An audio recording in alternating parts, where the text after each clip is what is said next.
Hello, and welcome back to Ask Your Pain Doc. In this channel, as you know, we talk about traditional and alternative treatments for pain. Today, we're going to talk about pudendal neuralgia. What is pudendal neuralgia? It's basically irritation and damage to the pudendal nerve. And I'm going to explain to you what pudendal nerve is. It's a very painful condition that can cause pelvic, vaginal, or rectal pain. If you'd like to learn about it, make sure you watch till the end of this video.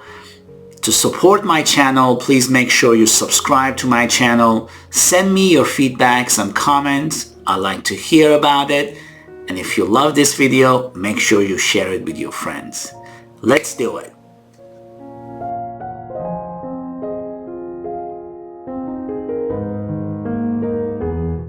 So first, let's learn about pudendal nerve. What is pudendal nerve and where it innervates? Pudendal nerve is a major nerve in the pelvic area. This nerve is responsible for sensation and motor function in external genitalia in men and women, anal sphincter, and perineum and rectal area. It has a very important role in bladder and bowel control. If this nerve gets irritated, it can cause severe pudendal nerve with deep, severe burning sensation around the rectal and genital area. So in this picture, you see the innervation of pudendal nerve that innervates the labial area, perineum, the area between the, vaginal and anus, and also a small branch of it, it goes around the anus and innervated in anal area. Also in male, as you can see in this picture, it innervates part of the testicle area all the way to the anal area. Irritation in this nerve can cause that burning, aching pain in that area.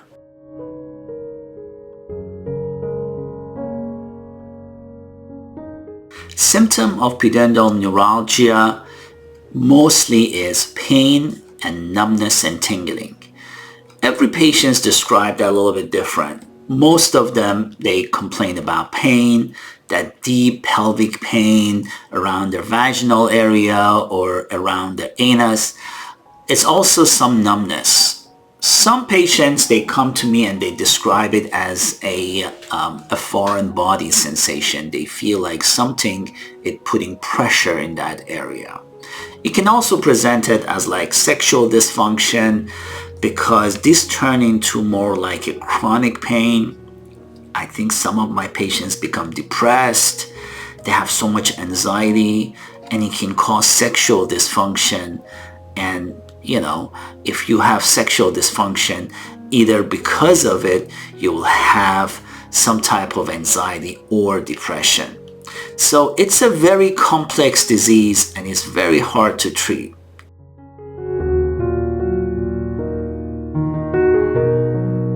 The causes of pudendal neuralgia is a long list of different conditions that could.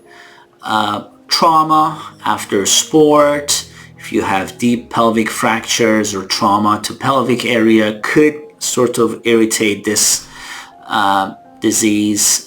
Childbirth, a difficult childbirth, and when you have trauma during delivery, that could be one cause.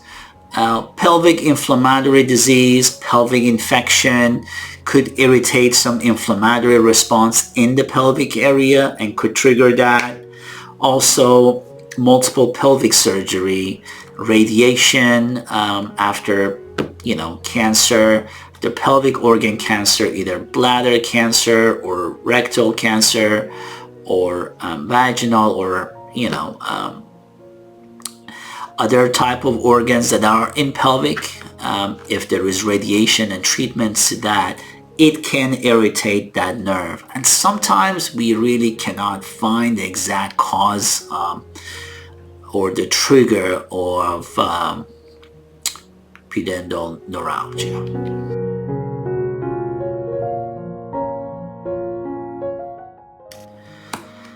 Diagnosis is very challenging. It's usually first we want to make sure we rule out other conditions like pelvic inflammatory disease. Most of patients, they end up doing multiple imaging, MRI or CT scan to see if there is anything compressing that nerve or irritating that nerve. It's usually a clinical diagnosis, and sometimes EMG helps, but it's very hard to do EMG in that area. And also, if patients get some relief with the diagnostic block or the pudendal nerve block, which I'm going to explain to you later, that's also a positive sign that that pain and irritation is sourcing by that pudendal nerve. So pudendal nerve blocks also could be a very good value.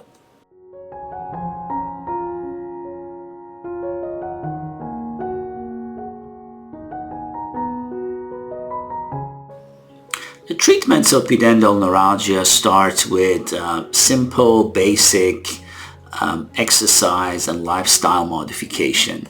Avoid sitting for a long period of time, take frequent breaks. Patients can also use some type of gel foam or the horse-shaped donuts, gel donuts that they can sit on it if they feel like sitting on the hard surface sort of triggers that pain. Multiple type of pelvic therapy. It's very important to start with a therapist that specializes in pelvic treatments because that's a very important aspect of treating this condition. Pelvic physical therapy, manual therapy, deep massage therapy could help with this condition. Here is some of the exercises that is recommended to help with this condition that potentially can help. For very severe cases, we also recommend medication. Those medication will be first in line of the nerve pain medication like gabapentin, pregabalin or Lyrica, tricyclic antidepressants including amitriptyline, nortriptyline. Usually if my patients complain a lot about their spasm, the rectal spasm or vaginal spasm, I put them on some type of muscle relaxant like baclofen, the diazepam or Valium. Sometimes we can use the rectal or vaginal diazepam, and lidocaine patch or lidocaine cream can also be helpful. Generally, I would stay away from opioid or narcotic pain medication because of their profile of side effect, risk of addiction, constipation, and all the things that we know about it.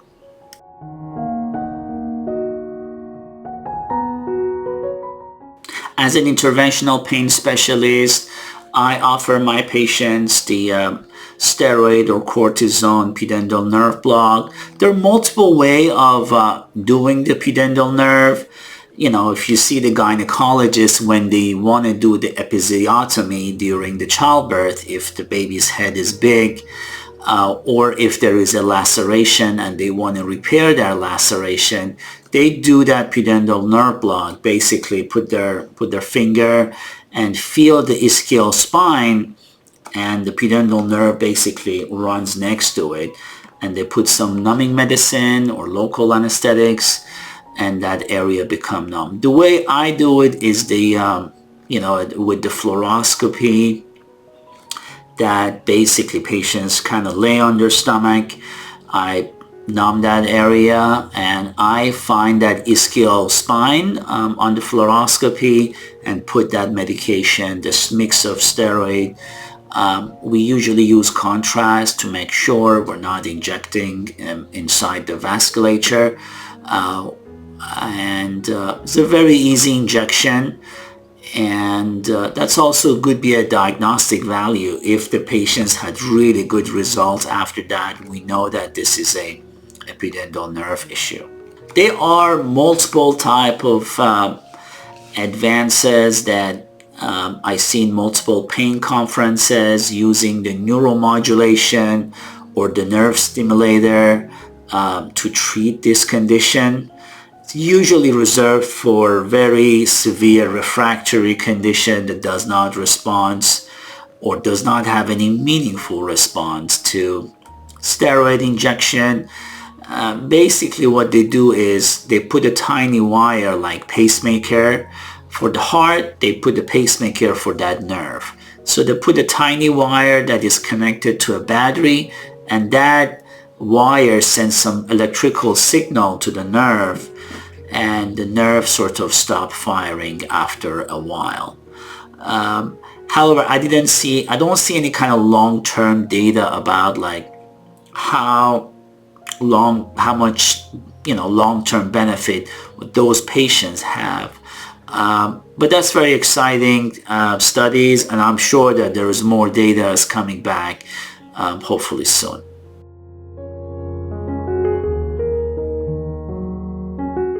It's also very important for those patients to have some psychological support, either because of it or it could be kind of run parallel to this condition. Some of my patients, I feel like they will have some psychological issues that can cause a lot of anxiety, depression, sexual dysfunction. This pain in a very private area could be very debilitating. Basically, could really destroys a couple's life if they have pain and numbness in that area. So I'm a big believer in, a sort of multimodal treatments for those patients. I usually send them to see a therapist. If I feel like they will benefit from it, they will see a psychiatrist or a therapist, either with some cognitive behavioral therapy, or sometimes, you need medication for a short period of time until, it can help you with this sleep, it can help with that sexual dysfunction until things settle down and hopefully improve. So I'm a big believer in emotional and psychiatric support, especially with this chronic pain condition. Having a surgical treatment, honestly, I do not see a lot of studies and data about doing any kind of surgical intervention. Obviously, if there is a clear damage or there is a clear pressure on the nerve, if there is a clear abscess, that should be treated. But I haven't seen any data about like literally cutting the nerve, because that can cause more numbness and more issues. So this was a very short, brief video about sort of introduction for pudendal neuralgia. It's very important to make sure we rule out other conditions, including cystitis or inflammation of the bladder, prostatitis or inflammation of prostate in male, any type of pelvic inflammatory disorders, sometimes endometriosis, and basically seeding of the endometrial inside the pelvic area can cause that pelvic pain. So it's very important, and that's a very common condition. I don't know if you saw my last video with Dr. Kazali, because that could be one of the most very common causes of pelvic pain. So it's very important to first talk to your primary care doctor, talk to your gynecologist, make sure they rule out all of these causes by multiple type of imaging, and then we'll be happy to do that consultation with you and come with some treatment plan. So hopefully we can help you with this pain. Again, thank you so much for watching this video. I hope this video will help or educate someone. If you find it interesting, please send this video to your friends, to your family, to your colleagues. Spread the word. Pelvic pain is common, it's painful, it's stressful, it can destroy people's life, but there is some treatments and there is hope for it. I'm just gonna send you guys a lot of good energy today. Make sure you follow up my channel, send me your feedback and comments, and I'll see you all soon. Have a wonderful day.